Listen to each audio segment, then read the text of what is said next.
আমি একটা গল্প শেয়ার করতে চাই। এই গল্পটা আমার 5-6 বছর আগে একটা ইউটিউব ভিডিওতে দেখেছিলাম, যেটা আমার লাইফকে অনেক ইন্সপায়ার করেছিল। তখন আমি কেবল 10 মিনিট স্কুলের জার্নিটা শুরু করছি।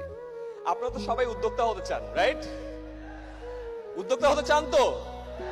ইয়েস। তো এই গল্পে বলে একটা স্পেশাল গাছের কথা বলে। এই গাছটার নাম হলো চাইনিজ ব্যাম্বু ট্রি। চায়নাতে এক ধরনের বাঁশের গাছ হয়। সেই বাঁশ গাছে যখন আপনি বীজ বপন করবেন, একদিন 2 দিন পানি দিবেন, গাছটা বড় হয় না। 1 মাস 2 মাস পানি দিবেন, গাছটা বড় হয় না। সার দেন, যত্ন করেন, কোনোভাবেই গাছটা বড় হয় না। 1 বছর বীজ থেকে চারা গাছ অঙ্কুরিত হয় না। 2 বছর, 3 বছর, 4 বছর পর ফাইনালি ওই বীজ থেকে অঙ্কুরিত হয়ে চারা গাছটা মাটির উপরে ওঠে এবং এরপরে মাত্র 4 সপ্তাহে চারা গাছটা 90 ফুট লম্বা বাঁশের গাছ হয়। কয় ফুট? 90 ফুট। এই গল্পটার সাথে আপনাদের সবার লাইফের মিল আছে।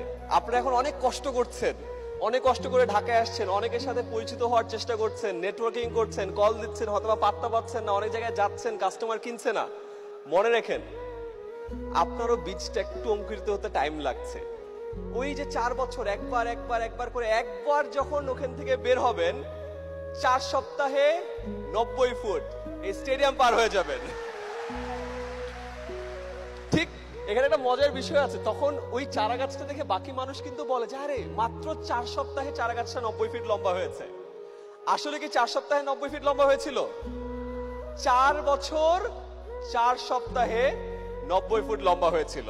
তো মনে রাখেন, আজকে যদি আপনাদের এফর্ট গুলো বা আপনাদের কাজগুলো কেউ ভ্যালু না করে, আপনি এখন ওইখানে আছেন, টাইম কিন্তু কাউন্ট হচ্ছে। যখন একবারে ওখানে একদম ওই ছাদ ফেরে যখন বের হয়ে যাবেন, তখন মানুষ আপনাকে বলবে যে আরে আঙ্গুল ফুলে কলা গাছ না, হঠাৎ করে বড়লোক হয়েছে। তখন তাদেরকে মনে করায় দেন যে না ভাই, 4 বছর আগে ইকবাল বাহার ভাইয়ের এই মহাসমারোহেতে ছিলাম, অনেকজনের সাথে কথা বলেছি, ফোন নাম্বার নিয়েছি, কল করেছি, তারপরে আরো 4 বছর পরে এই জায়গায় এসেছি। বুঝতে পেরেছি ব্যাপারটা? Very good.